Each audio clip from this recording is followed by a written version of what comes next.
వక్రీకరించే వాళ్ళకి సమాధానం చెప్పాడు. ఇప్పుడు ఏమంటున్నాడంటే, నేను చెప్పింది ఏమనగా ఆత్మానుసారముగా నడుచుకొనుడి, అప్పుడు మీరు శరీరేచ్ఛలను నెరవేర్చరు. నేనేం చెప్తున్నానంటే, ఇప్పుడు సరే, ఇప్పుడు నాకు పొరుగువాడు ఉండాలి, పొరుగువాడిని ప్రేమించాలి, దేవుని ప్రేమించాలా, ఏం చేయమంటావు చెప్పు మరి. దానికి కమాన్, చర్చికి రమ్మంటావా, ఎప్పుడు రమ్మంటావు, ఎప్పుడు పొమ్మంటావు, ఇది చేస్తే నేను భక్తుని అయిపోతానంటావా, కమాన్ ఏం చేయాలి చెప్పు అని అడగడం కాదు నువ్వు చేయాల్సింది. ఇప్పుడు నేను చెప్పేది ఏంటంటే, మళ్ళా నేను ఏదో క్రియలు చేస్తే ఏదో అని కాదు నేను చెప్తుంది. ఆత్మానుసారముగా నడుచుకునే వాడు అప్పుడు శరీరేచ్ఛను నెరవేర్చు. ఆత్మానుసారంగా నడుచుకోవడం ప్రారంభిస్తే నువ్వు శరీరేచ్ఛను నెరవేర్చుకోవు. ఆత్మానుసారంగా నడవడం అంటే పరిశుద్ధాత్మ దేవునితో సహవాసం కలిగి ఉండడం. పరిశుద్ధాత్మ దేవునితో సహవాసం కలిగి ఉండడం అంటే క్రీస్తుతో సహవాసం కలిగి ఉండడమే. ఆయన సజీవుడిగా ఉన్నాడు. ఆయన మరణించి ఏదో ఆదర్శాలు పెట్టేసి వెళ్ళలేదు. ఆయన సజీవుడిగా ఉన్నాడు. ఆయనతో సజీవుడిగా ఉన్నవాడితో సహవాసం కలిగి ఉన్నట్లు మనం సహవాసం కలిగి ఉండొచ్చు, ఫ్రెండ్షిప్ కలిగి ఉండొచ్చు. దానికోసం నీకు సహవాసం కావాలి, దానికోసం నీకు ఒక సంఘం కావాలి, దానికోసం నీకు వాక్యం కావాలి. మళ్ళీ చర్చికి కూడా మెకానికల్గా వచ్చిపోతానంటే ఉపయోగం లేదు. ఆత్మానుసారంగా నడవడం ముఖ్యం, దేవునితో రిలేషన్షిప్ కలిగి ఉండడం ముఖ్యం. దానికి ఏం చేయాలి? అప్పుడు శరీరానుసారంగా నువ్వు ప్రూవ్ చేసుకోవడానికి కానీ, లేకపోతే శరీరానుసారంగా నువ్వు సాటిస్ఫాక్షన్ పొందుకోవడానికి, ఎంటర్టైన్మెంట్ పొందుకోవడానికి కావచ్చు, నీతిని పొందుకోవడానికి కావచ్చు, లేకపోతే ఏదో క్షణికమైనటువంటి ఆనందాన్ని వ్యసనాల వల్ల, వ్యభిచారం వల్ల, అపవిత్రమైన కార్యకలాపాల వల్ల వచ్చేటువంటి ఆనందాన్ని పొందుకోవడానికి కావచ్చు.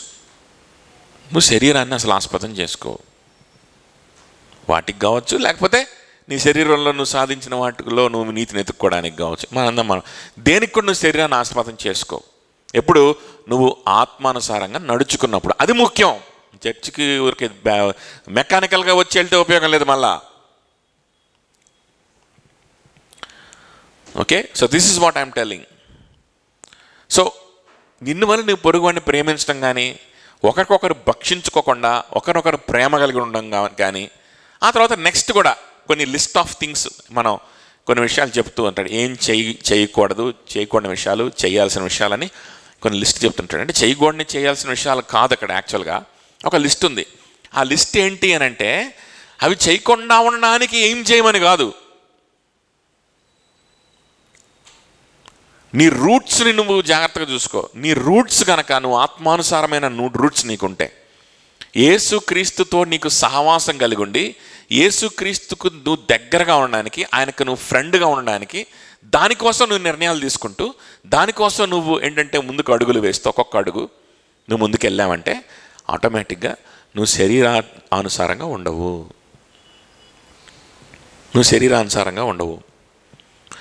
సో నీ రూట్స్ ఎక్కడ ఉండాలి అని అంటే, యేసుక్రీస్తుతో స్నేహం, అక్కడ నీ రూట్స్ ఉండాలి.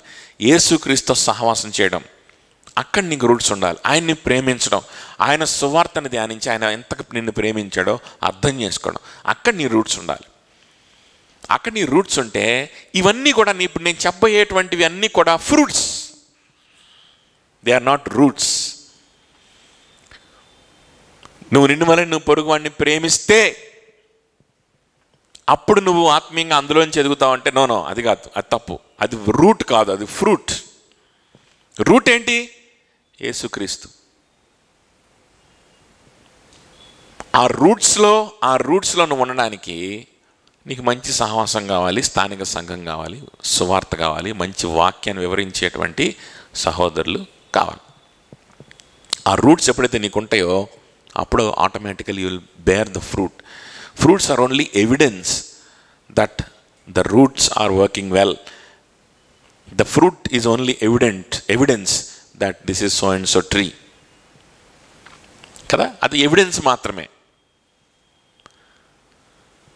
సో అలాంటి ఎవిడెన్సెస్ని ఇంకొన్ని విషయాలు ఇక్కడ నెక్స్ట్ లిస్ట్ అవుట్ చేస్తుంటాడు, చూద్దాం. ఆ ఎవిడెన్స్లు ఉండకూడదంట మనలో. అవి ఉన్నాయి అని అంటే నీ రూట్స్ సరిగ్గా లేవని అర్థం, దేవునితో నీకు సరైన సంబంధం లేదని అర్థం. నువ్వు ఇంకేదైనా చేయొచ్చు, నువ్వు ఇంకా దాన ధర్మాలు చేయొచ్చు, బయటికి వెళ్ళి నువ్వు కానుకలు వేయచ్చు, నువ్వు రెగ్యులర్గా చర్చికి రావచ్చు, ఇంకేదైనా చేయొచ్చు. ఇవన్నీ కూడా ఏంటంటే ఉండకూడనటువంటి విషయాలు. ఓకే, ఆ లిస్ట్ అనేది ఇచ్చాడనమాట. ఎందుకు ఇచ్చాడు ఇవి అని అంటే మనం హిపోక్రసీలోకి వెళ్ళకుండా ఏదో కొన్ని విషయాల్లో ఎక్సలెన్సీని సాధించి, కొన్ని విషయాల్లో ఏంటంటే పర్ఫెక్షన్ని సాధించి, ఇంకెంతకంటే ఏంది ఆత్మీయ జీవితం, ఏంది చర్చికి వెళ్ళేది ఏంది ఇంక యేసుప్రభు గురించి మాట్లాడేది ఏంది, నాకున్న ఉద్యోగంలో నాకున్న చదువులో నేను ఎక్సలెన్సీ నేను సాధించాను, చాలదా, డబ్బులు ఉన్నాయి, డబ్బులు సంపాదించాను, సెటిల్ అయ్యాను, చాలదా, ఇంక ఇది జీవితం అంటే ఇంక ఇదే బాధ్యత కలిగిన జీవితం అంటే ఇంకెంతకంటే ఇంకేం అని చెప్పి హిపోక్రసీలోకి వెళ్ళిపోతుంటాం. పక్కనోడికి నీతులు చెప్పడానికి ప్రయత్నిస్తుంటాం. చాలా గొప్ప స్థాయిలో ఉన్నా, చాలా తెలివిగా ఆలోచిస్తున్నా అని చెప్పి ఫీలింగ్లో ఉంటుంటాం అనమాట. ఆ ఫీలింగ్ని కొంచెం తగ్గించడానికి వీళ్ళకి లిస్ట్ ఇచ్చాడు. ఈ లిస్ట్లో ఉండేటువంటివి మీ జీవితంలో ఉండకూడదు. ఇవి కనిపించినాయా, నీ రూట్స్ సరిగ్గా లేవు, నీ రూట్సే సరిగ్గా లేవు. ఇవి నీ జీవితంలో కనిపించకుండా మంచి ప్రేమ కలిగి ఒకరితో ఒకరు నువ్వు దాసుడివయ్యి తగ్గించుకొని దేవుని గురించి నేర్చుకుంటూ ఆరాధిస్తూ సంతోషిస్తూ ఆయన ప్రకటిస్తూ ఉండగలిగితేనే నీ రూట్ సరిగ్గా ఉన్నట్లు. సో ఈ ఎవిడెన్స్లు, ఈ పరీక్షలు మనం టెస్ట్ చేసుకుంటే ఈ లిస్ట్తో చూసుకొని మన హిపోక్రసీలో ఉన్నామా లేకపోతే నిజంగా ప్రభుతో ఉన్నామా అర్థమైపోవడానికి ఇచ్చాడు అనమాట. చూడండి ఏంటో అవి. 17వ వచనం నుంచి 17 వర్స్ నుంచి, శరీరము ఆత్మకును, ఆత్మ శరీరముకును విరోధముగా ఆపేక్షించును. ఇవి ఒకదానికొకటి వ్యతిరేకముగా ఉన్నవి కనుక మీరు ఏవి నిశ్చయింతురో వాటిని చేయకుందురు. మీరు ఆత్మచేత నడిపింపబడిన ఎడల ధర్మశాస్త్రమునకు లోనైన వారు కారు.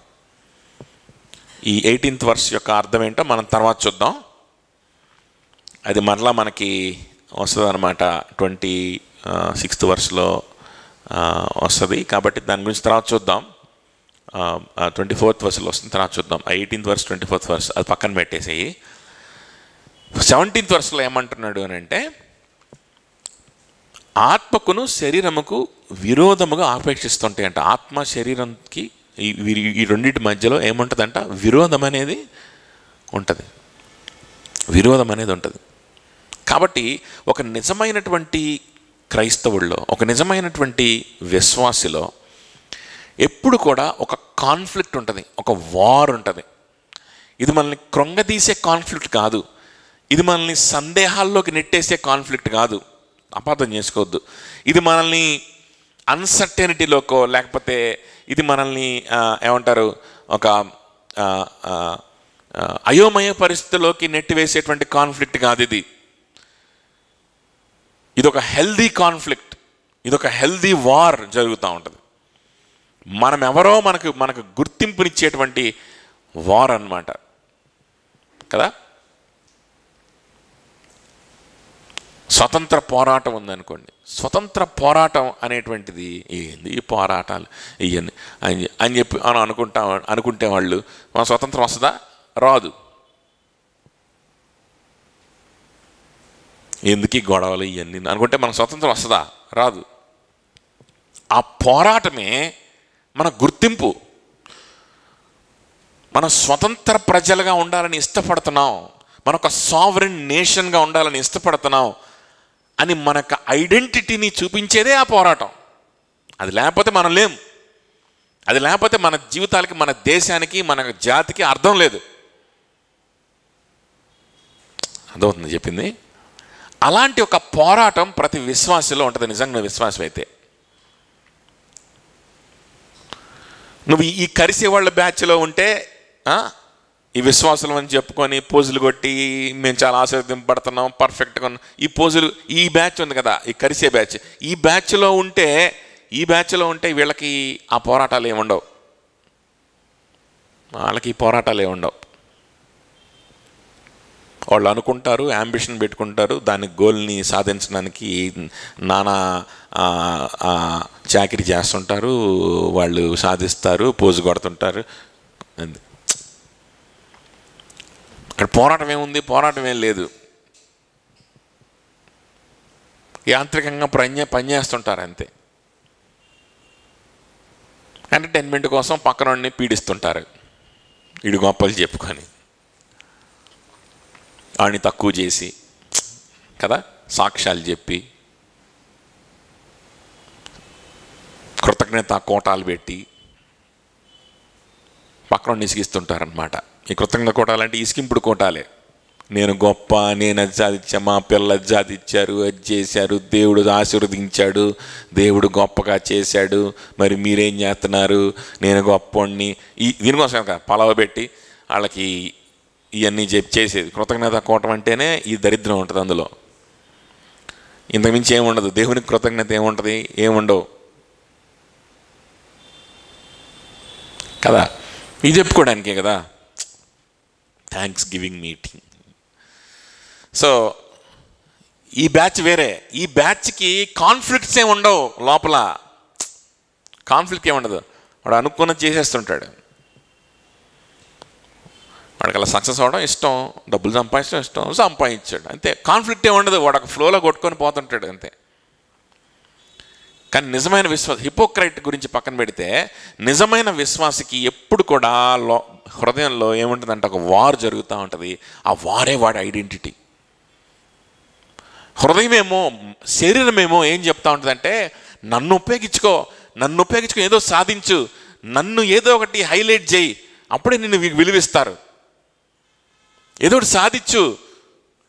నువ్వు జీవితంలో ఏం సాధించకపోతే చర్చిలో కూడా నువ్వు సాక్ష్యం చెప్పలేవు, దేవుడి ఎదుట కూడా నువ్వు నిలబడలేవు, ఎవడు నీకు విలువివ్వడు, ఎవడు విలువివ్వడు.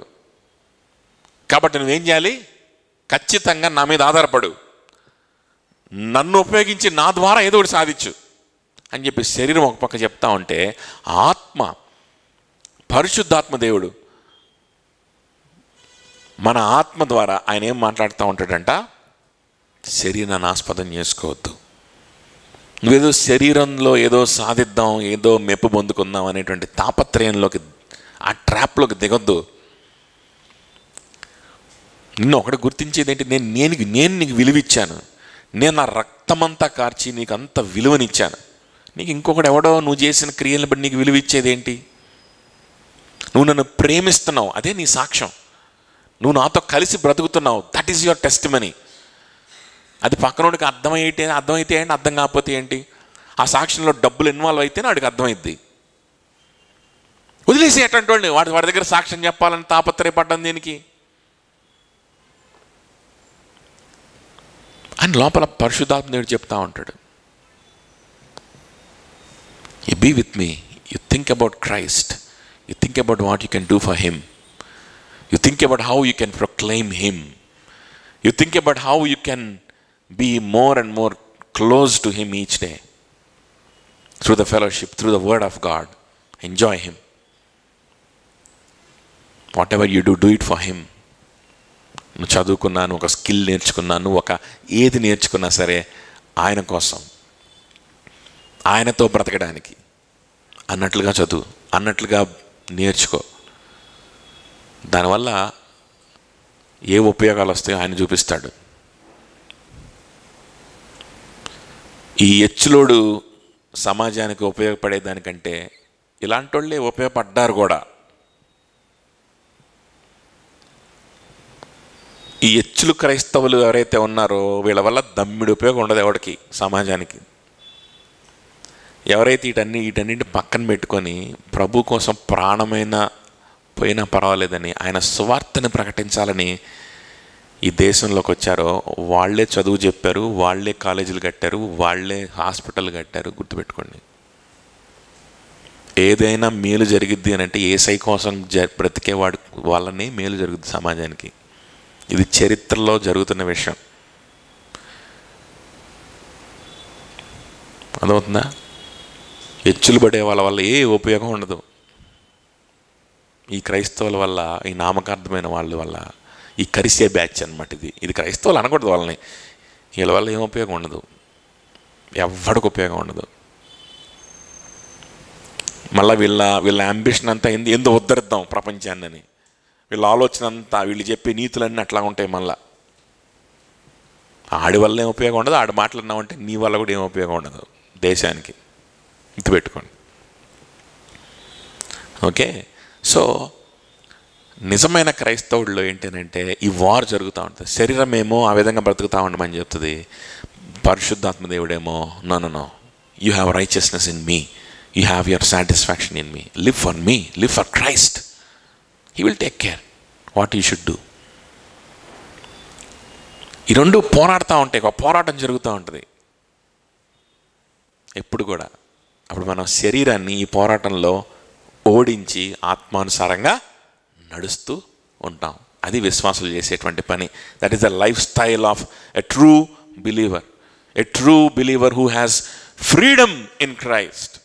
క్రీస్తులో స్వతంత్రుడిగా మారినటువంటి నిజమైన క్రైస్తవుడు చేసే పనిది.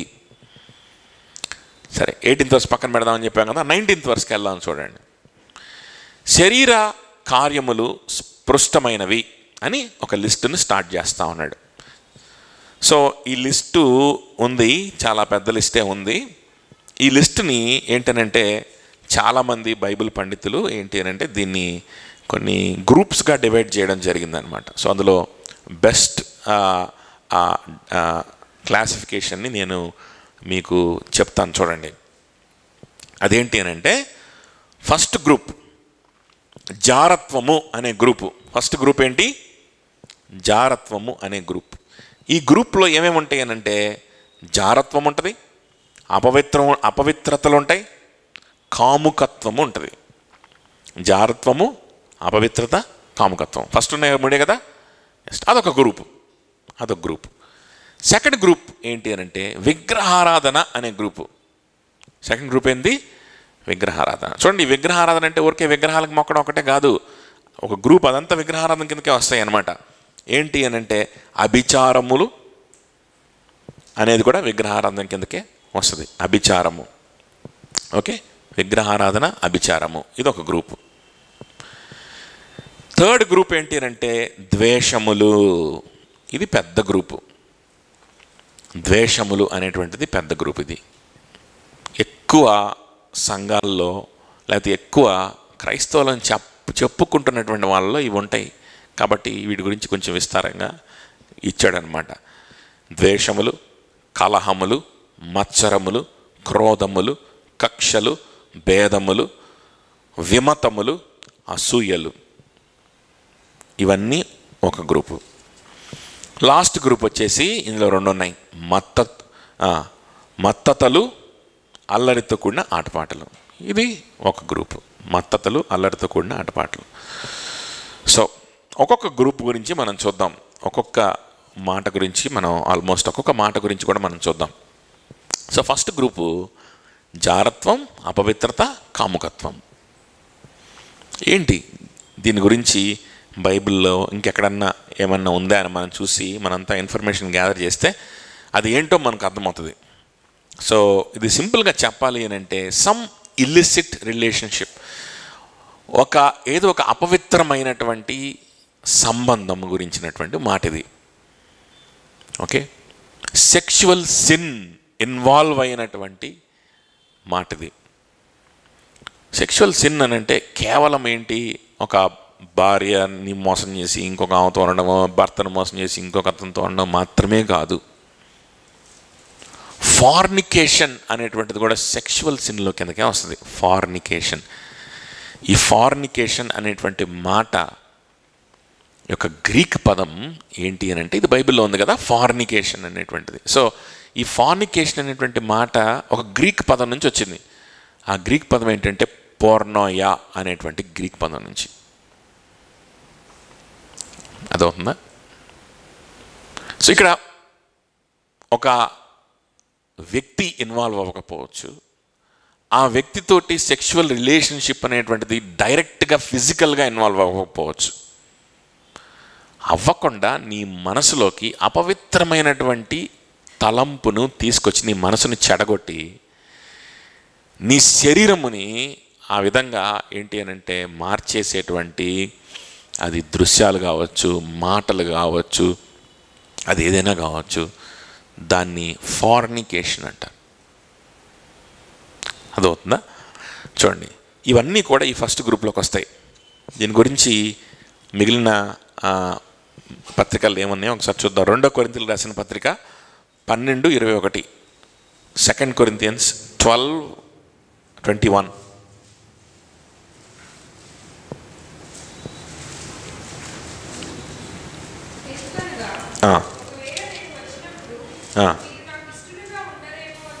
ఒకవేళ నేను వచ్చినప్పుడు మీరు నాకు ఇష్టలుగా ఉండరేమో అనియు, నేను మీకు ఇష్టడుగా ఉండనేమో అనియు, ఒకవేళ కలహమును అసూయయు క్రోధములను కక్షలును కొండెములను గుసగుసలాడుటను ఉప్పొంగుటలను అల్లరులను ఉండునేమో అనియు, నేను మరలా వచ్చినప్పుడు నా దేవుడు మీ మధ్య నన్ను చిన్నబుచ్చునేమో అనియు, మునుపు పాపము చేసి తాము జరిగించిన అపవిత్రత జారత్వము పోకిరి చేష్టల నిమిత్తము మారు మనసు పొందని అనేకులను గూర్చి దుఃఖపడవలసి వచ్చునేమో అనియు భయపడుచున్నాను. చూడండి, తాము జరిగించిన అపవిత్రత జారత్వం, same word, fornication. Physical sexual sin కావచ్చు, లేకపోతే నీ మనస్సును చూపుల ద్వారా మాటల ద్వారా ఏంటి అంటే మన శరీరంలో కలిగేటువంటి ఆ శరీర కోరికల్ని రేకెత్తిచ్చేటువంటి పరిశుద్ధాత్మ దేవుడు లోపల నుంచి ఏదైతే యేసుక్రీస్తు గురించి ప్రేమ గురించి మనకి చెప్తా ఉంటాడో దాన్ని మర్చిపోయి దాన్ని సప్రెస్ చేసేసే విధంగా శరీరము దాని కోరికలతోటి ఉప్పొంగే విధంగా చేసే కాన్వర్జేషన్ కావచ్చు, చూపులు కావచ్చు, అదేదైనా కావచ్చు.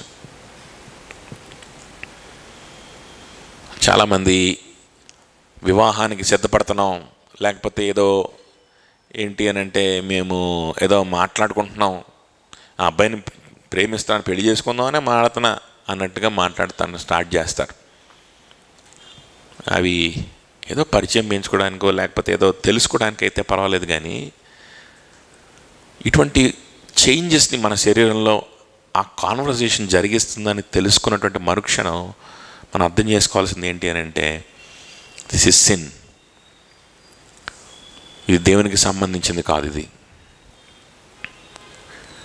దేవునిలో నిజమైన రూట్స్, దేవుని యొక్క ప్రేమలో మన రూట్స్ కనుకుంటే ఇది మన శరీరంలోకి మన మనసులోకి ప్రవేశించిన వెంటనే మనం దీన్ని రిజెక్ట్ చేసేస్తాం, దీన్ని పక్కన పెట్టేసుకుంటాం, దీన్ని అసహించేసుకుంటాం. If your roots are right, you will be very careful about such changes in your body, in your mind. అదవుతుందా? పక్కన పెట్టుకొని వాటి విషయమై ఏం చేస్తారంట నిజమైన విశ్వాసులు? మారు మనస్సు. అయితే పౌలు భయం ఏంటి? మీరు ఫార్నికేషన్ చేసి మారు మనసు పొందకుండా ఎవడైనా ఉండిపోతాడేమో, ఇలాంటి అపవిత్రమైనటువంటి ఆలోచనలు తెప్పించుకొని, ఇలాంటి అపవిత్రమైనటువంటి కాన్వర్జేషన్స్ చేసి, ఇలాంటి అపవిత్రమైన రిలేషన్షిప్స్ కలిగుండి మళ్ళీ ఇదంతా ఇదేముందిలే, ఇదంతా మామూలే ఈ రోజుల్లో అని చెప్పి మా అప్పుడు ఇప్పుడు లేదుగా అని దాని గురించి పశ్చాత్తాపడకుండా, దాన్ని అసహించుకోకుండా ఎవడైనా ఉండిపోతాడేమో నేను భయపడుతున్నాను. అలా గనక ఉండిపోతే నువ్వు ఎంతకైనా దిగజారడానికి అవకాశం ఉంది, దేవునికి పూర్తిగా దూరం అయిపోయే అవకాశం ఉంది. కట్ చేసుకున్నావా, ఐడెంటిఫై చేసావా, పశ్చాత్తాపడ్డావా?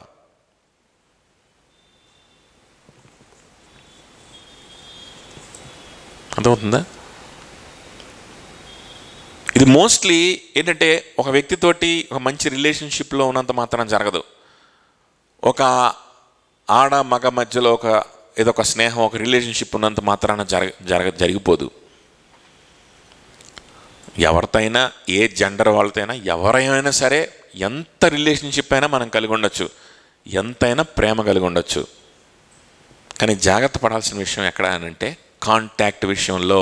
ఎక్కడ? కాంటాక్ట్. అన్నెసరీ కాంటాక్ట్ అవాయిడ్ చేయాలి. అన్నెసరీ కాన్వర్జేషన్స్, అక్కడే ప్రాబ్లం వస్తుంది. లేకపోతే ఎవరైనా ప్రేమించు, ఎవరి కోసమైనా ప్రార్థన చేయి, ఎవరికైనా సరే మంచి జరగాలని కోరుకో, సహాయం చేయి. అది అమ్మాయి అయినా కావచ్చు, అబ్బాయి అయినా కావచ్చు. మంచి రిలేషన్షిప్ కలిగి ఉండు, మంచి ఫ్రెండ్షిప్ కలిగి ఉండు. అక్క, చెల్లి, తొక్క ఏం పిలవాల్సిన అవసరంలా. మంచి ఫెలోషిప్ కలిగి ఉండు, మంచి ఫ్రెండ్షిప్ కలిగి ఉన్నా పర్వాలేదు.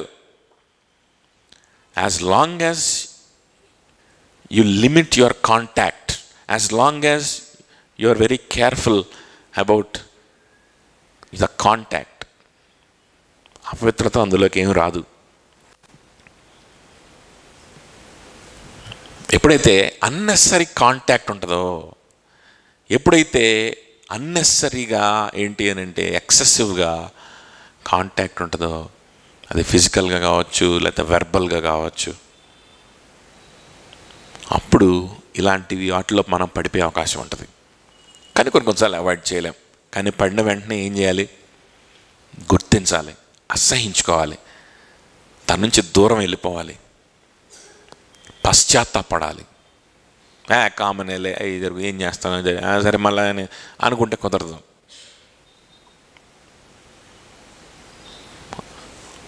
ఇది అసలైన విశ్వాసుల లక్షణాలు. కృతజ్ఞత కోటాలు పాలవ పెట్టుకోవడాలు కాదు. ఇది ఉన్నాయా లేదా చూసుకోవాలి. ఇది లోపల ఇది ఉండాలి, అర్థమవుతుందా? ఈ కాన్ఫ్లిక్ట్ ఉండాలి, ఈ వార్ ఉండాలి. That is your identity. That is your identity, that your a son of God and daughter of God. చూడండి, రోమిలకు రాసిన పత్రిక 13:13, రోమన్స్ 13:13. పాటలైనను మత్తైనను లేకయు, కామ విలాసములైనను పోకిరి చేష్టలైనను లేకయు, కలహమైనను మత్సరమైనను లేకయు, పగటియందు నడుచుకున్నట్టు మర్యాదగా నడుచుకొందము. పగటియందు నడుచుకున్నట్లు మర్యాదగా నడుచుకుందాము. పగటియందు నడుచున్నట్లు, వెలుగులో నడిచేవారిగా, నాలా హైడ్ చేయడానికి ఏదీ లేదు అన్నట్లుగా పగటియందు. నువ్వు ఎంత పోస్ట్ మోడర్న్ ఫిలాసఫీలో ఉన్నవాడివైనా, నువ్వు ఎంత పోజు కొట్టినా, నేనంత మోడర్న్, నేను అప్డేటెడ్ అది ఇది అని చెప్పి నువ్వు ఎంత పోజు కొట్టినా, ఇలాంటి పనికిమాలిన పనులు చేసేటప్పుడు నువ్వు దాక్కోవడానికే ప్రయత్నం చేస్తావు. ఇలాంటి పనికిమాలిన పనులు చేసేటప్పుడు ఎవడు చూడకూడదనే ప్రయత్నం చేస్తావు. ఇక్కడ చెప్పిన లిస్టులు ఆ రోమన్స్ యొక్క కల్చర్లో ఒక భాగం అన్నమాట. భయంకరమైన కల్చర్ వాళ్ళది, భయంకరమైన కల్చర్. మనిషి అంటే ఒక వస్తువు అంతే, ఆ విధంగా చూసేటువంటి కల్చర్. బానిసత్వం, భయంకరమైన బానిసత్వం. ఆ బానిసలు ఒక వస్తువులుగా చూస్తారు, ఒక బొమ్మలుగా చూస్తారు, ఇష్టం వచ్చినట్లుగా వాళ్ళతో ప్రవర్తిస్తారు. వాళ్ళకు ఒక ఆరాధన, ఒక కోటాలు ఉంటాయి, వాళ్ళకి పార్టీలు ఉంటాయి అన్నమాట, ఒక ప్రత్యేకమైనటువంటి ఇవి ఉంటాయి అన్నమాట. అక్కడికి వెళ్తే అక్కడ ఏంటంటే ఎవడు భార్య, ఎవడు భర్త, ఎవడు తండ్రి, కూతురు అని కూడా చూడరు. ఒక దేవత దగ్గరికి వెళ్తారు, ఆ దేవత దగ్గర విగ్రహానికి ప్రతిష్ఠిస్తారు, ఆరాధన చేసి ఇంకా అక్కడ పార్టీ స్టార్ట్ అయ్యిద్ది అనమాట. ఇంక ఏముండవు, అంత విచ్చలవిడితనం, భయంకరమైనటువంటి తనం ఉంటుందన్నమాట. రోమన్ కల్చర్లో ఒక భాగం. ఇప్పుడు కాదు, 2000 సంవత్సరాల క్రితమే ఉన్నాయి ఇవన్నీ. ఈ రోమన్స్ 13:13లో ఇంగ్లీష్లో రాయబడినటువంటి మాట ఏంటంటే ఆర్జీస్ అనే మాట రాయబడింది. భయంకరమైనటువంటి పర్వర్షన్స్తో కూడుకున్నటువంటి కోటాలు అన్నమాట ఇవి. అల్లరితో కూడిన ఆటమాటలు, కామ విలాసములు అని ఇక్కడ రాయబడినాయి. అయితే దీని అంతటికీ కూడా ఒక సమరైజ్ చేసి ఏమంటున్నాడంటే, వీళ్ళందరూ కూడా వీళ్ళు ఎంత పోజు కొట్టినా, ఎంత మోడర్న్గా ఉన్నామని చెప్పి వాళ్ళు చెప్పుకున్నా, వాళ్ళు దాక్కోవాల్సిందే ఈ పనులు చేసేటప్పుడు. వాళ్ళ మనస్సాక్షి, వాళ్ళ హృదయం వాళ్ళ మీద నేరారోపణ చేస్తూనే ఉంటుంది. క్షణికంగా శరీరాన్ని తృప్తిపరుచుకుంటూ ఉండొచ్చేమో కానీ మేము అనుకున్నది చేసేస్తున్నాం అనేటువంటి ఒక ఒక దీంట్లో వాళ్ళు ఉండొచ్చేమో కానీ ఆ మత్తులో మద్యం తాగి ఇవన్నీ చేసి, కానీ వాళ్ళలో ఏముంటుంది అని అంటే వాళ్ళ నెత్తి మీద నేను శాపగ్రస్తుడిని, నేను చేసేది నీచమైన పనులు, సిగ్గుమాలిన పనులు, అందరు చూడకూడదు. వాడు పగలు చేయలేరు ఈ పనులు. ఇలాంటి పార్టీలు పగలు ఉండవు, పెట్టుకోలేరు, అందరు చూసేలా పెట్టుకోలేరు, అందరూ పబ్లిక్ ప్లేస్లో పెట్టుకోలేరు కదా. సిగ్గుమాలినటువంటి జీవితం అన్నమాట, సిగ్గుపడుతూ జీవించేటువంటి. ఆ విధంగా కాకుండా మీరు ధైర్యంగా ఉండండి. అలాంటి పనులు మీరు చేయొద్దు. హైడ్ చేసుకోవాల్సిన పరిస్థితిలోకి దిగజారద్దు. సొంత భార్య దగ్గర హైడ్ చేయాల్సిన పరిస్థితి, సొంత భర్త దగ్గర హైడ్ చేయాల్సిన పరిస్థితిలోకి ఎప్పుడు కూడా మనం దిగజారకూడదు. నా సహోదరులు, నా స్నేహితులు నా ఫోన్ చూస్తే వాళ్ళకి ఏం కనిపిస్తాయో, నా భార్య నా ఫోన్ చూస్తే ఏం కనిపిస్తుందో అనే దుస్థితికి ఎప్పుడు కూడా మనం దిగజారకూడదు. ధైర్యంగా వెలుగు సంబంధుల వలె మనం ఉండాలి. ఎలా ఉండాలి? వెలుగు సంబంధుల వలె. నీ భార్య కావచ్చు, నీ చర్చిలో ఉన్నటువంటి తోటి బ్రదర్ కావచ్చు, నీ ఫోన్ తీసుకుంటే ధైర్యంగా ఉండాలి. లాక్ తీసి ఇవ్వాలి. అంటే లాక్ పెట్టుకోకుండా ఉండడం అంటే ఈ రోజుల్లో కష్టమైపోతుందిగా.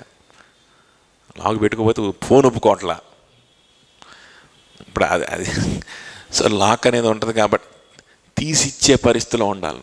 ఎవరన్నా ఫోన్ అడిగితే దాన్ని ఏమంటారు? వెలుగు సంబంధులుగా బ్రతకడం, ధైర్యంగా బ్రతకడం. ఇవన్నీ ఉండవు కానీ కృతజ్ఞత కోటాలు మాత్రం పెడుతుంటాం కదా. నాకు ఆ సీట్ వచ్చింది, నాకు అది ఇచ్చా, నేను డబ్బులు. చూడండి, ఫస్ట్ గ్రూప్ అయిపోయింది కదా, సెకండ్ గ్రూప్ చూద్దాం. సెకండ్ గ్రూప్ ఏంటి? ఐడాలట్రీ, విగ్రహారాధన, అభిచారము. విగ్రహారాధన, అభిచారము. అభిచారము అనే దానికి ఇంగ్లీష్లో కానీ గ్రీక్లో కానీ మనం చూస్తే అక్కడ రాయబడినటువంటి పదం సార్సరీ. సార్సరీ ఏమంటారు తెలుగులో? సార్సరీని బ్లాక్ మ్యాజిక్. సార్సరీ ఏమంటారు? ఏమనాలి దాన్ని? Mantras, law of attraction Mantra, money మంత్ర, గాడిద గుడ్డు మంత్ర, పిరమిడ్ ధ్యానం మంత్రం, ఇలాంటి మంత్రాలు. క్రైస్తవులకైతే వాగ్దానం కార్డు మంత్ర, 31వ తారీఖు వాగ్దానం కార్డు మంత్రం, వాగ్దానం కార్డు. ఇలాంటి మంత్రాలు ఉంటాయి కదా. ఈ మంత్రతంత్రాలని, యంత్రాలని ఆశ్రయించేటువంటి ప్రతివాడు మాంత్రికుడే, గుర్తుపెట్టుకోండి. అందుకే దాన్ని విగ్రహారాధనతో పాటు కలిపారు. విగ్రహారాధన అంటే దేవుని మీద ఆధారపడకుండా ఇంకా దేని మీద నువ్వు ఆధారపడదలుచుకున్నా అది విగ్రహారాధన అయింది. దేవుని మీద ఆధారపడకుండా వాగ్దానం కార్డు మీద ఆధారపడతారు. ఆ వాగ్దానం ఏంది, ఆ వాక్యం ఏంది ఎవడికి తెలీదు. బైబిల్ ఓపెన్ కూడా చేయడు. దాన్ని కళ్ళకద్దుకుంటాడు, గోడకు తేలించుకుంటాడు, దాన్ని చూస్తుంటాడు, దేవుడు వాగ్దానం ఇచ్చాడు అని చెప్పి మురిసిపోతుంటాడు.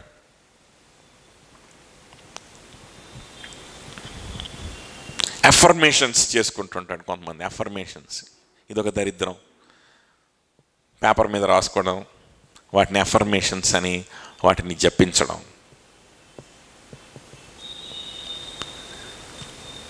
చదువుకొని బుద్ధి జ్ఞానం ఉన్న ఏ సైకాట్రిస్ట్ అని చదువు, అవి చదివితే మెంటలోడు అవుతావు అని చెప్తారు. అవి చదివి గొప్పడు అవుతాడని ఎవ్వడు చెప్పడం. మొన్నే మా సీనియర్ జీజీహెచ్లో డాక్టర్ సాయికిరణ్ ఆయనతో దీని గురించి డిస్కస్ చేశాను అనమాట. ఏ సైకాట్రిస్ట్ కూడా అఫర్మేషన్స్ చేసుకోమని చెప్పడం. నీ డిప్రెషన్గా ఉన్నావా? అఫర్మేషన్స్ చేసుకో. నేను గొప్పవాడిని, నేను చాలా ధనవంతుడిని అవ్వబోతున్నాను, నేను చాలా అత్యున్నతమైన స్థానానికి వెళ్ళబోతున్నాను అని 10 సార్లు జపించు. ఆటోమేటిక్గా యూనివర్స్ అనేటువంటిది నీకు బెండ్ అయ్యి ఈ జపానికి. దీన్నే క్రైస్తవులు కొంచెం మాడిఫై చేసుకొని వాగ్దానం కార్డు జపం చేయి, దేవునిలో గొప్ప బ్రేక్ త్రూ రాబోతుంది నీకు, బ్రేక్ త్రూ ఈ సంవత్సరం అని చెప్పి నీకు నువ్వే అనుకో. అని ఏదో నాన్ సెన్స్ అంతా చెప్తూ ఉంటారు కదా. దేవుని మీద కాకుండా ఇంకా దేని మీద, ఇలాంటి వాటి మీద, ఇలాంటి మంత్రాల మీద, తంత్రాల మీద, ఇలాంటి వాటి మీద ఆధారపడేవాడు విగ్రహారాధికుడు. విగ్రహారాధికుడు. కొంతమంది వాళ్ళ సక్సెస్ మీద ఆధారపడతారు. కొంతమంది ఏంటంటే వాళ్ళ మోటివేషనే వాళ్ళకి విగ్రహం.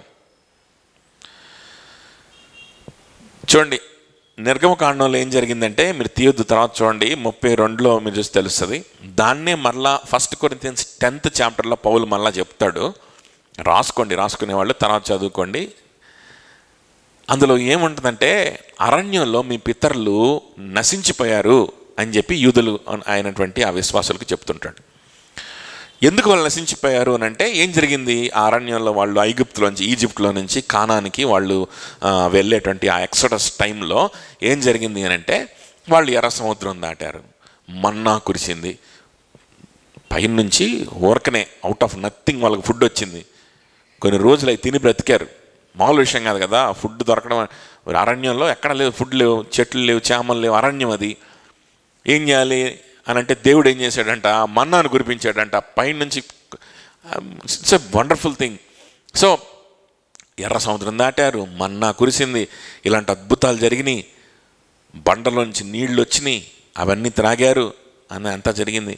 వీటన్నిటిని బట్టి ఆ దేవుడు మనల్ని ఎంత ప్రేమిస్తున్నాడు, మనల్ని ఎంతగా మనల్ని కాపాడుతున్నాడు, నడిపించుకుంటున్నాడు అని ప్రభు వైపు వాళ్ళు చూడాల్సింది పోనిచ్చి, మాకు ప్రభు వైపు చూడడానికి కష్టమైపోతుంది. కానీ ఇప్పుడు దాకా మేము దాటొచ్చినటువంటి ఆ కష్టాలని, కన్నీళ్ళని, ఆ యొక్క ఓటమిల్ని, ఆ గెలుపుని, వాటన్నిటినీ ఒకసారి ధ్యానించుకొని మనం ఏంటి అంటే ఆ ఎక్స్పీరియన్సెస్ని మనం పూజిద్దాం అనుకున్నారు.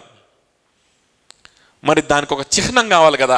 ఇంత దూరం వచ్చాం, ఇంత అద్భుతాలు చూసాం, ఇంత కష్టపడ్డాం, ఐగుప్తులో నుంచి బయటకు వచ్చేసాం అని చెప్పి మనం ఇప్పుడు దాకా సాధించిన దానికి ఒక చిహ్నాన్ని మనం నిర్మించుకొని సెలబ్రేట్ చేసుకుందాం అని, అందరు మీ బంగారపు ఏమన్నా ఉంటే మొత్తం తీసుకురండి రా అని చెప్పి మొత్తం తీసుకొచ్చి మొత్తాన్ని కరగబెట్టి వాళ్ళు ఏదో ఒకటి చేద్దాం అని చెప్పి అట్ట అంటే అదొక దూడలాగా వచ్చింది. ఎలా వచ్చింది అది? కొమ్ములు వేసుకొని ఒక దూడ బొమ్మలాగా వచ్చింది. ఏ బొమ్మ అయితే ఏముందిలే, ఎవరై మీ దేవుడు అంటే, యెహోవా దేవుడే మోషే నడిపించాడు అనే చెప్తారు వాళ్ళు. అలా చెప్పమంటే అదే చెప్తారు. కానీ what is the symbol of your victory అని అంటే దాన్ని చూపిస్తారు. మేము కష్టపడ్డాం, మేము ఇంత దూరం వచ్చాం, మా సెల్ఫ్ పిటీ, మా యొక్క అచీవ్మెంట్ అంతా. ఈ విధంగా దేవుని మీద ఆధారపడకుండా దేవుడిచ్చినటువంటి జీవితాన్ని, దేవుడిచ్చిన చదువుని, దేవుడిచ్చినటువంటి జ్ఞానాన్ని, ఇదంతా నాదే, నా అచీవ్మెంటే అనుకొని భావిస్తూ ఇక మీద కూడా నేనే అచీవ్ చేయాలని దాన్ని ఒక విగ్రహంగా పెట్టుకొని, నీ యొక్క కెరియర్ను, నీ అచీవ్మెంట్స్ని ఒక విగ్రహంగా పెట్టుకొని ముందుకు వెళ్ళిపోవడానికి ప్రయత్నం చేశారు. అరణ్యంలో వాళ్ళందరూ నశించిపోయారు. అది విగ్రహారాధన అని 1 కొరింథీ 10:14 పౌలు చెప్తాడు. రాసుకోండి, తీయొద్దు. ఇప్పుడు ఇంకోటి ఇది తీయండి. కొలస్సీయులకు రాసిన పత్రిక 3:5, కొలోషియన్స్ 3:5.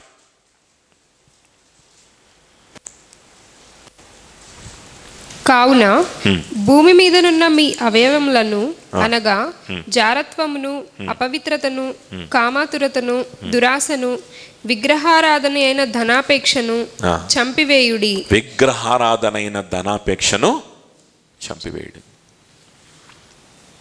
నీ అచీవ్మెంట్స్ నీకు విగ్రహం అయిపోతాయి. దేవుని యొక్క ప్రమేయం లేకుండా నువ్వే అన్నీ చేసావనుకుంటే నువ్వు విగ్రహారాధికుడివే. రెండోది, నీ డబ్బు మీద ఉన్న వ్యామోహం ఏదైతే ఉంటుందో, అది లేకపోతే చచ్చిపోతా అనేటువంటి ఆలోచన ఏదైతే ఉంటుందో, అది ఒక పెద్ద విగ్రహం. సో ఇది నువ్వు అవాయిడ్ చేయాల్సిన విషయాలు, ఇవి నువ్వు అసహించుకోవాల్సిన విషయాలు. ఇవి లేకుండా నువ్వు పెద్ద భక్తుడు అని ఫీల్ అయితే ఉపయోగం లేదు. రెండోది ఇంకోటి ఏంటంటే సార్సరీ, కదా. సార్సరీ అనేటువంటి పదం ఎందుకు ఇంత భయంకరమైనది, విగ్రహారాధనతో కలిపాడు, పేరు చేశాడు అని అంటే కనుక చూడండి, ఇక్కడ కూడా వాళ్ళు ఏం చేశారు, వాళ్ళ సక్సెస్ని మా సక్సెస్ అని వాళ్ళు సెల్ఫ్ మోటివేట్ అవ్వడానికి వాళ్ళు ఏం తయారు చేసుకున్నారు, సెల్ఫ్ మోటివేట్ అవ్వడానికి విగ్రహం తయారు చేసుకున్నారు. వాళ్ళు ఇంకా కష్టపడాలి, వాళ్ళు ఇంకా ఏంటంటే ఏదో అచీవ్ చేయాలని అనుకున్న వాళ్ళు కాస్త ఎటువైపు వెళ్ళిపోయింది వాళ్ళ మైండ్ చూసారా, మిస్టిసిజం వైపు వెళ్ళిపోయింది. ఒక విగ్రహాన్ని తయారు చేసేసుకున్నారు. ఈ డబ్బులు పిచ్చి పడితే కూడా అంతే జరుగుద్ది. ఫస్ట్ ఏమో ఇవన్నీ చర్చిలు గిర్చిలు ఆరాధనలు ఇవన్నీ కాదు అబ్బాయి, డబ్బులు ముఖ్యం, డబ్బులు లేకపోతే ఎందుకు పనికిరావు, డబ్బులు సంపాదించాలి, కష్టపడితే డబ్బులు వస్తాయి, కానీ చర్చికి వెళ్తే వస్తాయా, ప్రార్థనలు చేస్తే వస్తాయా, ప్రార్థనలు చేసినా రావు. ఇక్కడ చెప్పేది ఏంది అని అంటే డబ్బుల కోసం కాదు కదా నువ్వు బ్రతికేది. సో ఈ విధంగా చెప్పి కష్టపడదాం అని చెప్పి వీడు కష్టపడడం స్టార్ట్ చేస్తాడు. రావు. అందరికి వస్తాయి ఏంటి డబ్బులు, రావు. రానప్పుడు ఏం చేస్తాడు వీడు, మనం ఇంకా మోటివేట్ అయితే ఇంకా బాగా కష్టపడతామేమో అని చెప్పి మోటివేషన్ కోసం ఎదురు చూస్తాడు. మోటివేషనల్ స్పీకర్స్ కోసం, మోటివేట్ చేసే బాబాల కోసం, మోటివేట్ చేసే దొంగ పాస్టర్ల కోసం వెళ్తాడు. అప్పటికి మోటివేట్ అవుతాడు, కానీ ఇంకా డబ్బులు రావు. ఇంకా ఆఖరికి ఫైనల్ స్టేజ్కి అక్కడికి దిగజారుతాడంటే ఊరికే ప్రార్థనలు గిద్దలు చేస్తే డబ్బులు వస్తాయా అన్నోడు ఏ బాబా దగ్గరకో ఏ దొంగ పాస దగ్గరికి వెళ్ళి నెత్తి మీద చేయి పెట్టించుకొని ప్రార్థన చేసుకునే స్థాయికి దిగజారుతాడు. అట చేస్తే అన్న డబ్బులు వస్తాయేమోనని. ఇంకా ఏ స్థాయికి దిగజారుతాడంటే వాడు డబ్బుని పూజిస్తాడు, అఫర్మేషన్స్ చేసుకుంటుంటాడు, డబ్బులు డబ్బులు డబ్బులు అని జపిస్తుంటాడు.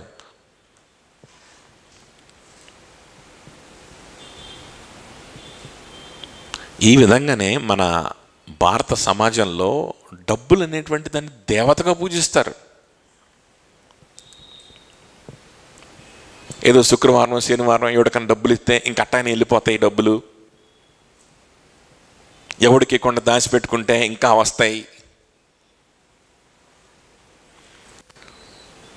చచ్చిపోయినా పర్వాలేదు డబ్బుల గురించి డబ్బులు అని ధ్యానిస్తుండాలి, అప్పుడు డబ్బులు ఈజీగా వచ్చేస్తాయి. మైండ్ అంతా డబ్బులతో నింపడి ఉండాలి, మరి జపిస్తే వస్తాయి డబ్బులు.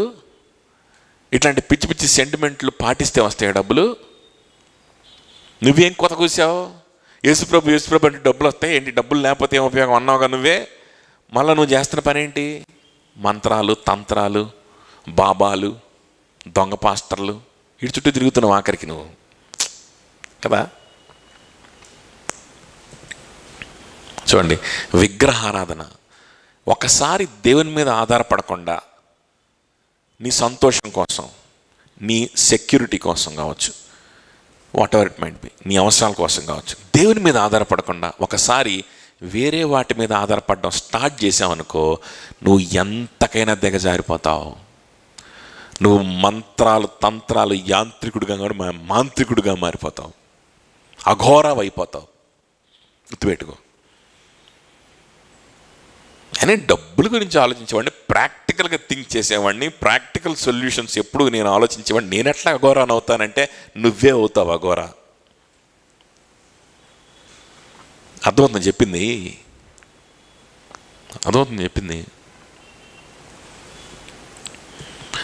సో ఇటువంటి వాళ్ళు ఉన్నారు. అపోస్తుల కార్యం 8వ అధ్యాయంలో కనుక చూస్తే, అపోస్తుల కార్యంలో 8వ అధ్యాయం 9వ వచనం చూడండి. అపోస్తుల కార్యంలో 8వ అధ్యాయం 9వ వచనం. సీమోను అనే ఒక మనుషుడు గారడీ చేసే ఒకడున్నాడు, వాడి పేరేంటి, సీమోను. తానెవడో ఒక గొప్పవాడని చెప్పుకొనుచు సమరయ జనులను విభ్రాంతి పరచుచుండెను. అక్కడ ఉన్నటువంటి జనాల్ని విభ్రాంతి పరుచున్నాడు, ఆశ్చర్యపరుస్తున్నాడు, మ్యాజిక్ ట్రిక్స్ చేస్తున్నాడు. మ్యాజిక్ ట్రిక్సే చేస్తున్నాడో లేకపోతే దురాత్మల సహాయంతో నిజంగా ఏదైనా చేస్తున్నాడో మరి మనకు తెలీదు. మొత్తానికి ఏదో చేస్తున్నాడు అక్కడ. అందరూ ఆశ్చర్యపోతున్నారు. అక్కడ ఒకటి ఉన్నాడు. ఈ సీమోను అనేటువంటి గారడీవాడు ఏం చేశాడు, ఒకసారి పేతురు దగ్గరికి వచ్చి, పేతురు, నువ్వు కొంతమందిని స్వస్థపరుస్తున్నావు కదా, యేసు నామములో అని చెప్పి నువ్వు స్వస్థతలు ఇస్తున్నావు, నువ్వు ప్రార్థన నువ్వు ముడితే స్వస్థతలు వస్తున్నాయి, ఇవన్నీ వస్తున్నాయి, నాకు కూడా ఆ విద్య నేర్పించు అని అడిగాడు. ఏం నేర్పించాలంట? నాకు కూడా ఆ విద్య నేర్పించు. అలా విద్య నేర్పించి అలా ట్రైనింగ్ ఇచ్చేవాళ్ళు కూడా ఉంటారు. ఆ విద్య అదొక విద్యగా భావించి దాన్ని ట్రైనింగ్ ఇచ్చేవాళ్ళు ఉంటారు. ఒకరోజు నేను ట్రైన్లో ప్రయాణం చేస్తుంటే ఒక ఆయన ఒక చిన్న పుస్తకం ఇంత ఉంది, చిన్న బుక్లెట్, ఆ బుక్లెట్ చదువుతున్నాడు, శ్రద్ధగా చదువుతున్నాడు. ఆ బుక్లెట్ దాని అట్ట మీద బైబిల్ మిషన్ అని ఉంది.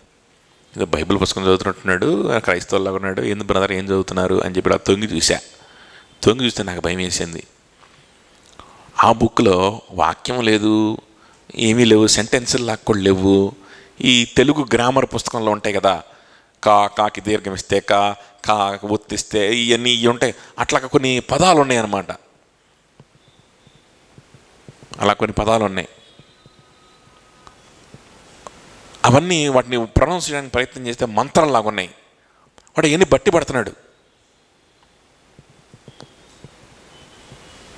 అంటే టూ అంటే మోనోసిలబిక్ వర్డ్స్ అనమాట. అవన్నీ బట్టి పడుతున్నాడు. ఏంది బాబు, ఏం పుస్తకం, ఏం చదువుతున్నావు అని అడిగితే, అంటే ఏదన్నా తెలుగు, అంటే ఏమన్నా తెలుగు భాష నేర్పిస్తారేమో ఈ పాస్టర్ ట్రైనింగ్ చేసే వాళ్ళకి, మంచి భాషతోటి ప్రసంగం చేయడం, ఆ భాష నేర్చుకుంటున్నాడేమో. ఏంటండి అది, తెలుగు లెసన ఏంటిది, బైబిల్ మిషన్ వాళ్ళు ఇచ్చారు మీకు ఈ పుస్తకం, ఏంటిది పరిస్థితి ఏంటి అని అడిగితే, తెలుగు భాష కాదు, ఏం కాదండి. మరి ఏంటి అని అంటే, నేను పాస్టర్ ట్రైనింగ్ చేస్తున్నానండి. ఆ పాస్టర్, ఇదేంటండి మరి మీకు లాంగ్వేజ్ లెసన్ ఏదైనా ఉంటుందా అని అంటే, కాదు, ఇది దురాత్మల్ని మొదలగొట్టే మంత్రాలంట. ఏం మంత్రాలు? దురాత్మల్ని వదలగొట్టే, కరెక్ట్గా ఆ ఒత్తులు ప్రకారం చక్కగా ఉచ్చరిస్తేనే దురాత్మ వెళ్ళిపోద్దంట, లేకపోతే వెళ్ళదు. అందుకని వాటిని పట్టిస్తారంట వాళ్ళ చేత. ఎన్నేళ్ళు ఉంటుంది మీ పాస్టర్ ట్రైనింగ్ అంటే? 10 ఏళ్ళు ఉంటుందంట. ఈ 10 ఏళ్లలో ఇలాంటి దిక్కుమాలిన పనులన్నీ నేర్పిస్తూ ఉంటారనమాట వాళ్ళకి. వాడు చదువుతున్నాడు.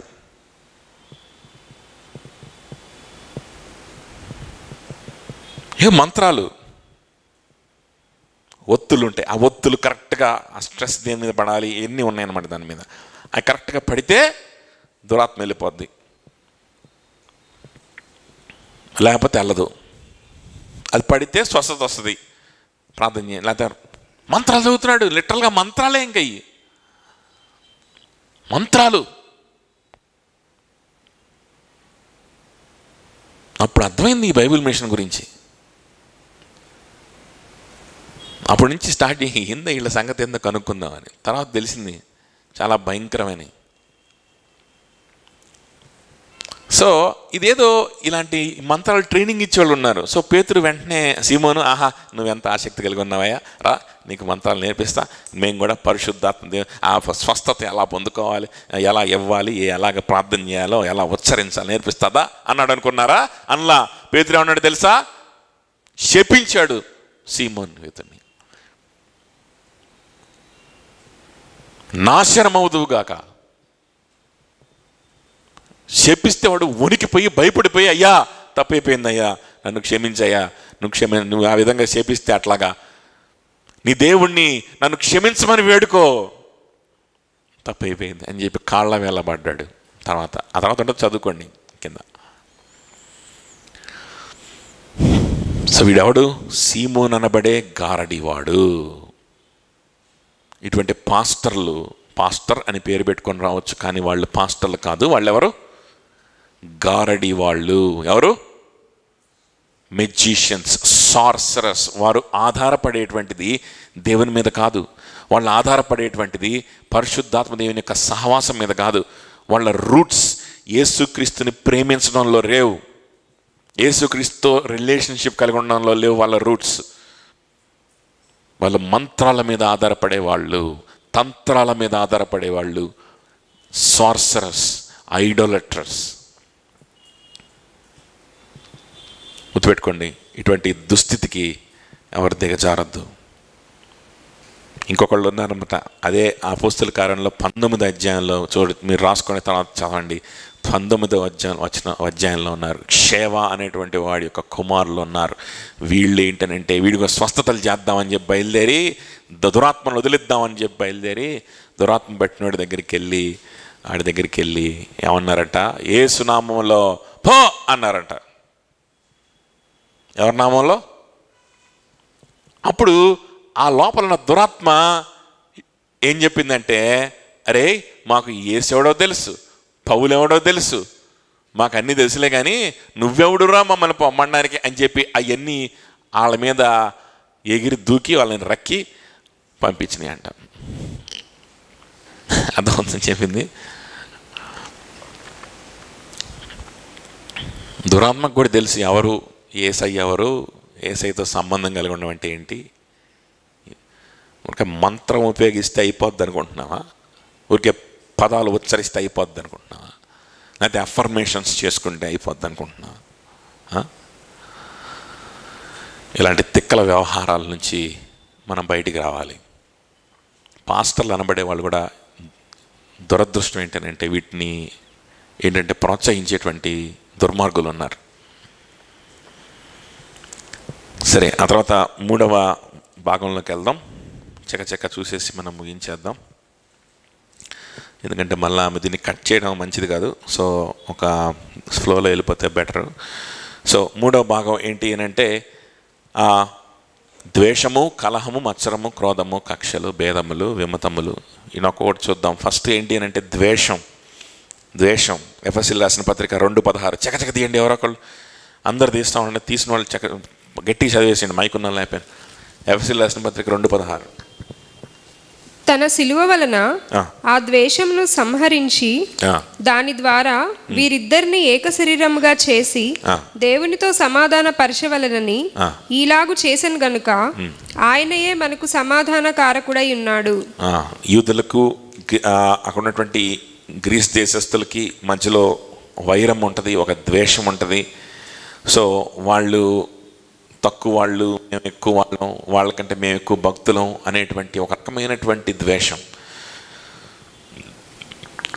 నిన్న మొన్న వచ్చి వీళ్ళేంటి భక్తులైపోతున్నారు అనేటువంటి ఒక ద్వేషం అక్కడ ఉండింది ఎఫ్సి సంఘంలో. ఆ ద్వేషం ప్రభులో ఉన్న వరకు ఉండకూడదు, ప్రభు దాన్ని తీసివేశాడని చెప్పి చెప్తా ఉన్నాడు. నెక్స్ట్ కలహం అనేటువంటిది ఉంది కదా, 2 Corinthians 12:20. 2 Corinthians 12:20.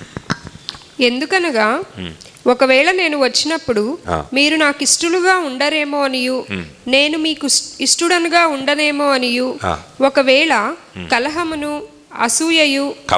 అసూయలు వచ్చేసి నన్ను కూడా మీరు ఇష్టపడని పరిస్థితికి వెళ్ళిపోతారేమో, నన్ను కూడా నేను ఇష్టపడిన పరిస్థితికి వెళ్ళిపోతానేమో అనేటువంటిది నేను భయపడుతున్నాను. ఒక్కోసారి మన మధ్యలో ఏంటంటే అలా ఇష్టపడకపోవడం అనేది ఉండొచ్చు కొన్ని కారణాల వల్ల, కానీ వెంటనే ఆ విషయంలో అగైన్ ఫార్నికేషన్ విషయంలో లాగానే పశ్చాత్తాపడి సరి చేసుకోవాలి. సరి చేసుకోకపోతే ఎంతకైనా దిగజారే ప్రమాదం ఉంది. ఫిలిప్పీలకు రాసిన పత్రిక 1:15. Philippians 1:15. కొందరు అసూయ చేతను కలహబుద్ధి చేతను మరికొందరు మంచి బుద్ధి చేతను క్రీస్తును ప్రకటించుచున్నారు. క్రీస్తును ప్రకటించే వాళ్ళు కూడా ఉంటారంట ఈ గుంపులో. క్రీస్తును ప్రకటించే వాళ్ళు కూడా ఉంటారు ఈ గుంపులో. సువార్త చెప్తున్నాం అనే వాళ్ళు కూడా ఉంటారు, వాక్యం చెప్తున్నాం అనే వాళ్ళు ఉంటారు. ఆయా ప్రదేశాలు తిరిగి హౌస్ విజిటింగ్లు చేసి అక్కడికి వెళ్ళి ఇక్కడికి వెళ్ళి ఏదో సువార్తలు చెప్పి ఏదో చేసి ఏదో చేస్తున్నాం అనే కట్టింగ్ కూడా ఇస్తారు.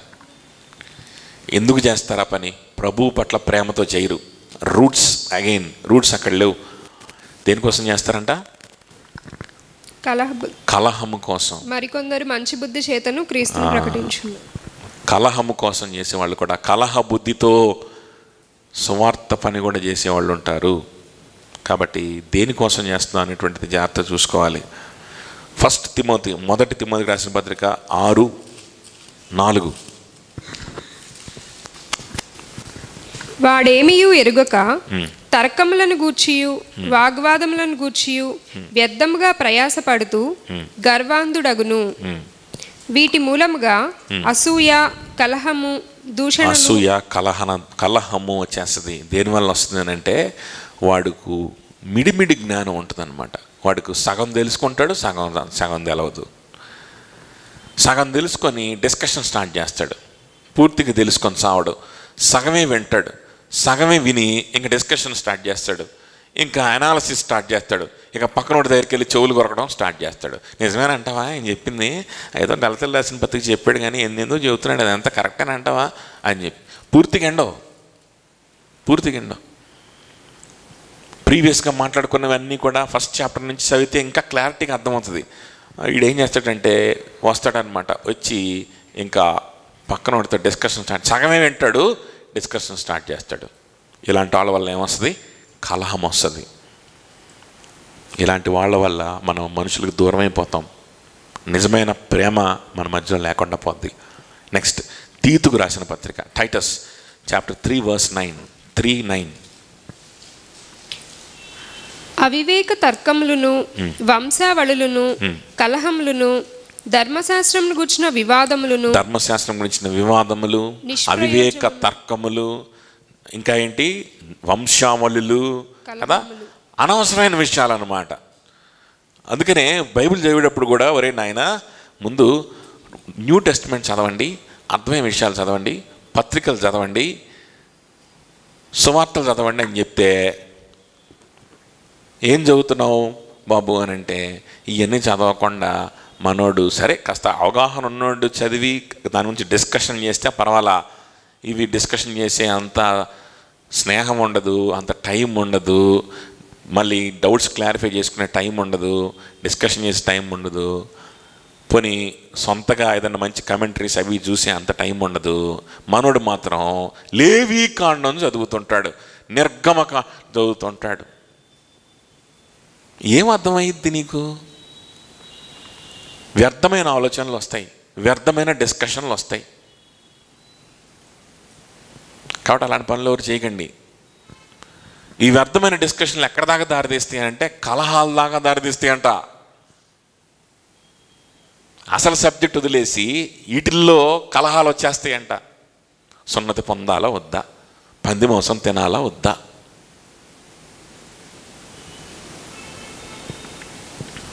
చూడండి గ్రూపులు అయిపోతారు ఈ కలహాల వల్ల. సగం తెలుసుకోవడం, పక్కన వాడి దగ్గరికి వెళ్ళి గ్రూప్ కట్టడం, ఆ డిస్కషన్ స్టార్ట్ చేయడం. సో ఇటువంటి బుద్ధి అనేటువంటిది సరైన రూట్స్ ఉండేవాడు చేసేటువంటి బుద్ధి కాదు. తర్వాత నెక్స్ట్ పదం ఏంటి? మత్సరములు.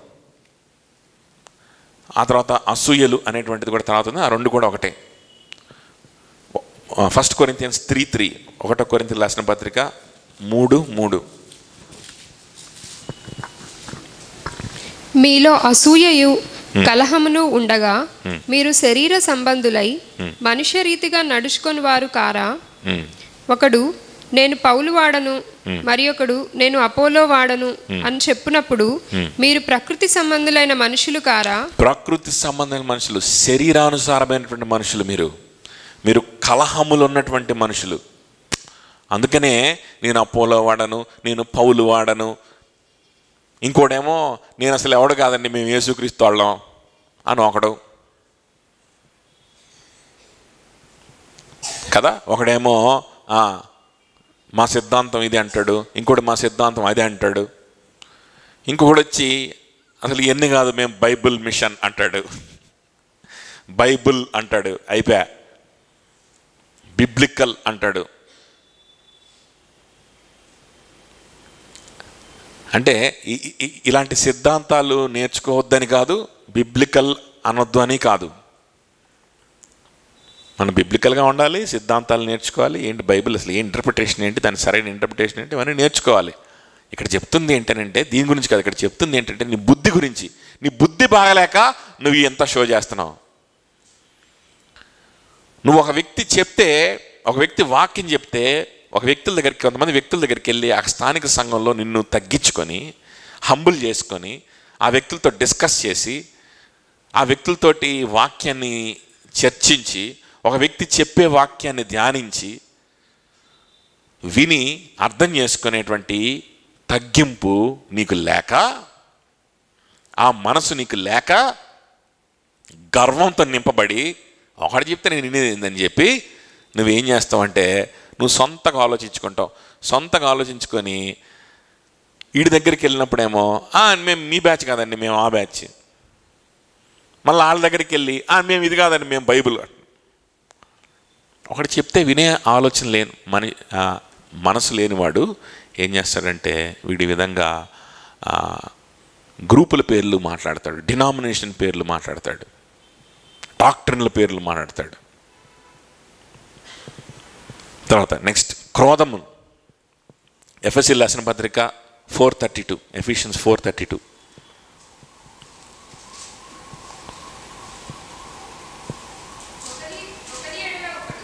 దయ కలిగి కరుణాహృదయులై క్రీస్తునందు దేవుడు మిమ్మల్ని క్షమించిన ప్రకారము మీరును ఒకరినొకరు క్షమించుడి.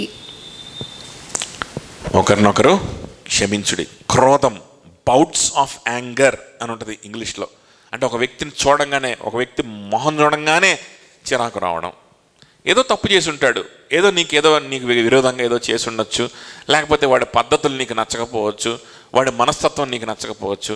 వాడిని చూడంగానే ఒక రకమైన వ్యతిరేకం వచ్చేస్తుంది. బౌట్స్ ఆఫ్ యాంగర్ అవుతుందా, దాన్ని క్రోధం అంటారు కదా. ఎందుకు ఇది జరుగుద్ది అని అంటే క్షమించలేకపోవడం వల్ల జరుగుద్ది. ఎందుకు జరుగుద్ది? క్షమించలేకపోవడం వల్ల. క్షమించలేకపోవడం వల్ల. మానేసావా? ఇది నీ రూట్స్ కరెక్ట్గా ఉన్నాయా? ఇది చూసుకోవాలి. ఇది లేకుండా నువ్వు ఎంత డబ్బులు సంపాదించినా, ఎంత చదువుకొని, దేవుని వల్ల అంత చదువుకున్నాను, ఉన్నత స్థాయికి వెళ్ళానని పలవ పెడితే దేవునికి మహిమ అనుకుంటున్నావా? నో. నెక్స్ట్ కక్షలు. దీనికి సెల్ఫిష్ యాంబిషన్ అనేటువంటి పదం ఉంటుంది ఇంగ్లీష్లో. సెల్ఫిష్ యాంబిషన్, కక్షలు. అన్హెల్దీ కాంపిటీషన్ అనేటువంటి అర్థం వస్తుంది. Unhealthy competition. యాకోబు పత్రికలో 4వ అధ్యాయంలో ఉంటుంది కదా, మీ మధ్యలో ఏమున్నాయి? మీ మధ్యలో కలహాలు ఉన్నాయి, మీ మధ్యలో యుద్ధములు ఉన్నాయి. ఎందుకంటే మీరు అడుగునందున మీరు ఏమీ పొందుకోలేకపోతున్నారు అని చెప్పి. అక్కడ ఏం పడుతుంది కింద ఊరక? ఏం జరుగుతుంది? మీలో యుద్ధములను పోరాటములను దేని నుండి కలుగుచున్నవి? దేని నుండి కలుగుచున్నవి? అది రెఫరెన్స్ ఒకసారి. 4:1. మీ అవయవములలో పోరాడు మీ భోగేచ్ఛల నుండియే కదా. మీ భోగేచ్ఛల నుండే మీ మధ్యలో కలహం జరుగుతుంది. ఈ మధ్యలో భేదాలు వచ్చేసినాయి, కక్షలు వస్తున్నాయి, అన్హెల్దీ కాంపిటీషన్ వస్తుంది. ఎందుకు? మీరు ఆశించుచున్నారు కానీ మీకు దొరకట్లేదు. ఆశిస్తున్నారు, మీకు దొరకట్లేదు. వాళ్ళలాగా ఉండాలని ఆశిస్తున్నావు, దొరకట్లా. వాళ్ళలాగా భక్తిగా ఉండాలనుకుంటున్నావు, నువ్వు దొరకట్లా. వాళ్ళలాగా సంతోషంగా ఉండాలనుకుంటున్నావు, నీకు దొరకట్లా. వాళ్ళలాగా ఆరాధించాలనుకుంటున్నావు, మంచి భక్తిపరుడుగా ఉండాలనుకుంటున్నావు, నీకు కుదరట్లా, నిన్నెవరు గుర్తించట్లా. అప్పుడు నువ్వేం చేయాలి? దేవుణ్ణి అడగాలి.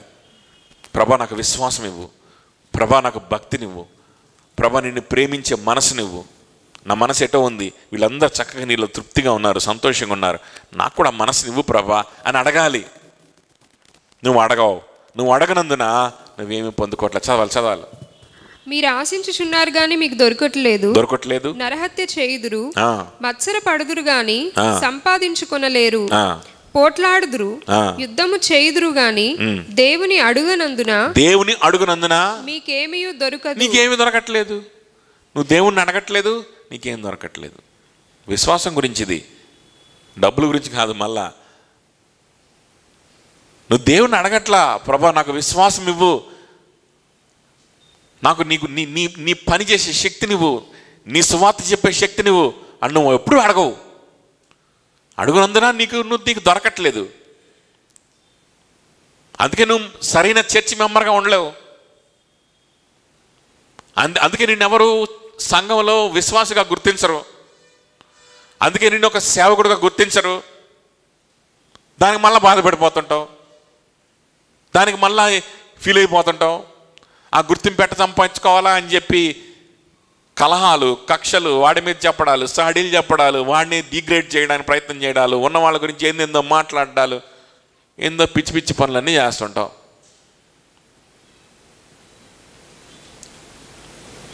కక్షలు. తర్వాత భేదములు. రోమన్ 16:17 ఫాస్ట్గా. సహోదరులారా, మీరు నేర్చుకొనిన బోధకు వ్యతిరేకముగా భేదములను ఆటంకములను కలుగజేయు వారిని కనిపెట్టి ఉండుడని. మీరు నేర్చుకున్న దానికి వ్యతిరేకంగా భేదములు ఆటంకములు చేస్తారంట. వాళ్ళని కనిపెట్టి ఉండుడని మిమ్మల్ని బతిమాలి కొనుచున్నాను. అట్లానే మొదటి కొరింథీయులకు రాసిన పత్రిక 11:19, 1 Corinthians 11:19. మీలో యోగ్యులైన వారెవరో కనబడునట్లు మీలో భిన్నాభిప్రాయములుండక తప్పదు. మీరందరూ కూడి వచ్చుచుండగా మీరు ప్రభువు రాత్రి భోజనం చేయుట సాధ్యము కాదు. చూడండి, మీలో యోగ్యులెవరో కనపడినట్లు భిన్నాభిప్రాయాలు ఉండక తప్పదు. భిన్నాభిప్రాయాలు ఉన్నాడా వాడు అయోగ్యుడు, భిన్నాభిప్రాయాలు లేనివాడు యోగ్యుడు. అలా తేలిపోవడానికే కొంతమందికి భిన్నాభిప్రాయాలు ఉంటాయి.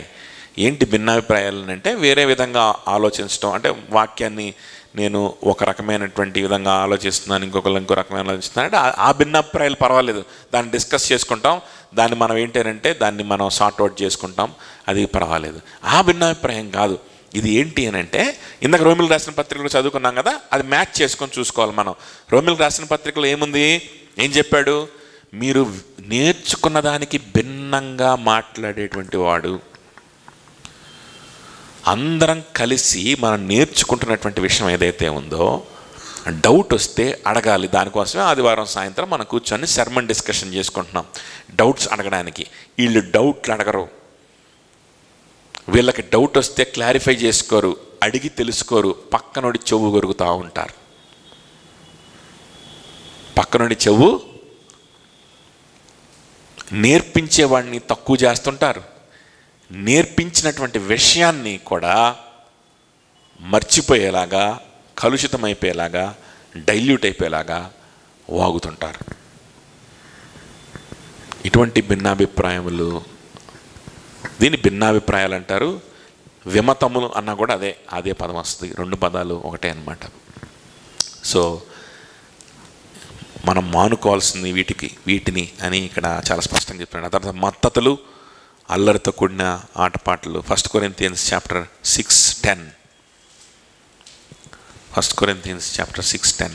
దొంగలైనను, లోభులైనను, త్రాగుబోతులైనను, దూషకులైనను, దోచుకుని వారెవరైనను దేవుని రాజ్యమునకు వారసులు కానేరరు. ఎవరు? త్రాగుబోతులు దేవుని రాజ్యానికి వారసులు కాదు. త్రాగుబోతులు దేవుని రాజ్యానికి వారసులు. నేను త్రాగుబోతును కాదండి, అప్పుడప్పుడు సోషల్ డ్రింకింగ్ చేస్తాను, అప్పుడప్పుడు తాగుతాను. సోషల్ డ్రింకింగ్ అప్పుడప్పుడు తాగుతాను. చక్కెర మానేద్దాం, కేకులు, బిస్కెట్లు, చక్కెర పదార్థాలు ఇవన్నీ మానేద్దాం, అప్పుడప్పుడు సోషల్ ఈటింగ్ చేద్దాం అని నిర్ణయం తీసుకో. సోషల్ ఈటింగ్ చేసి వదిలిపెడతావు వాటిని. చక్కెరే మానేలేవు, ఆల్కహాల్ మానేస్తావా? సోషల్ డ్రింకింగ్ చేసి అందరితో విడిచిపెడతావా? అంత సీన్ ఉందా? చక్కెరే విడిచిపెట్టలేవు.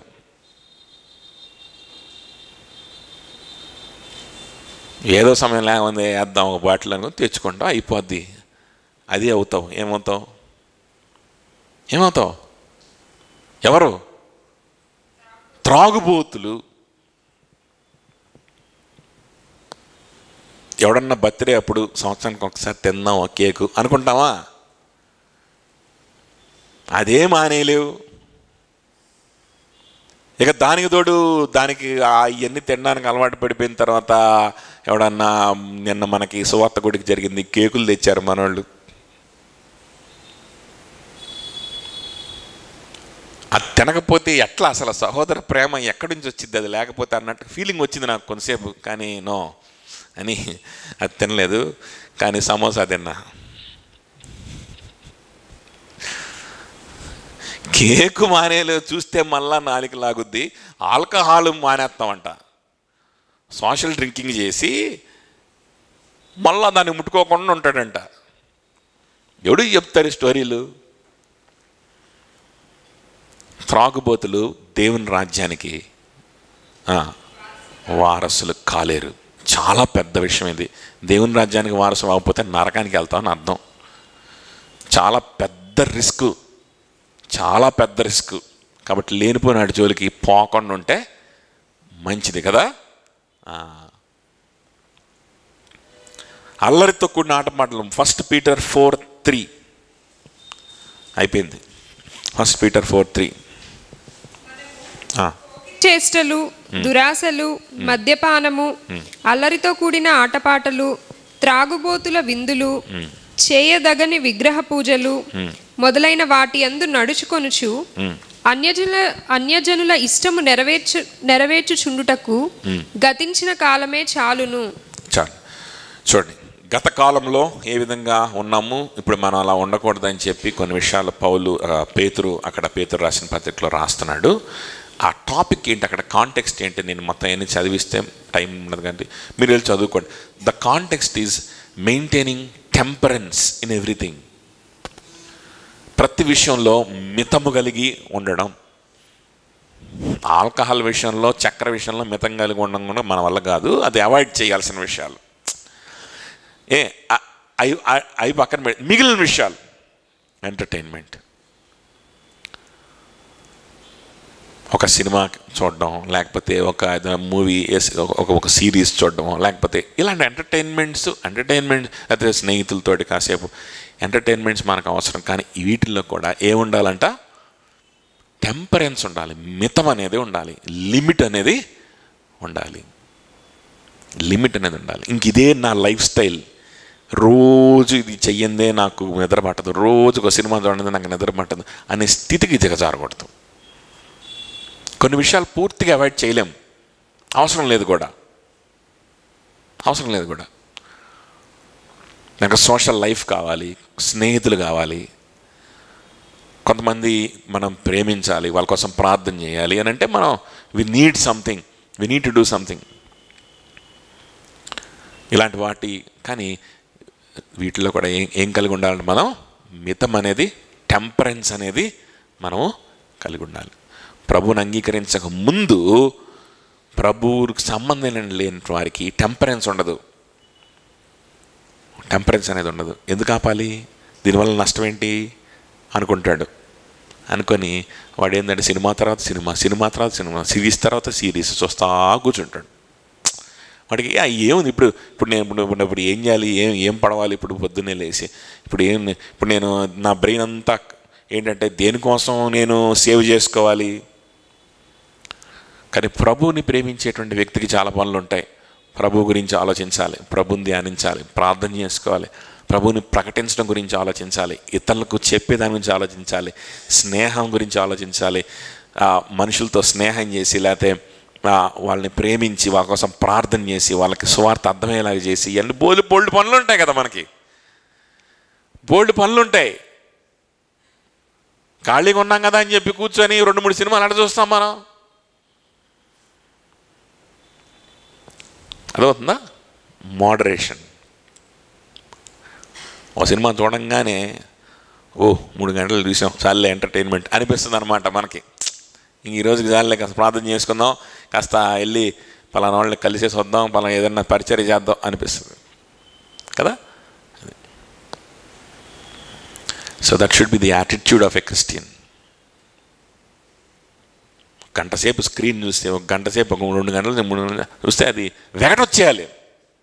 చేస్తే పాపం అనట్లా, దానికి ఒక మితం ఉండాలి, వెగట అనేది ఉండాలి కదా, వెగట రావాలి అది చేసినప్పుడు. Only then you can invest your time and energy on Christ, in living for Him, where you have real purpose, where you have real, meaning in your life. So, ఇవన్నీ మనం ఎప్పుడు చేయగలుగుతాం? when your roots are in Christ and loving Him.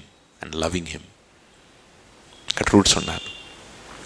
So these are the అసలైన fruits ఇవి. ఇంకా positive fruits ఉన్నాయి, వాటి గురించి నెక్స్ట్ వీక్ మనం మాట్లాడుకుందాం. అందరూ లేచిన పెడదాం, ప్రార్థన చేసుకుందాం. Let's all stand up.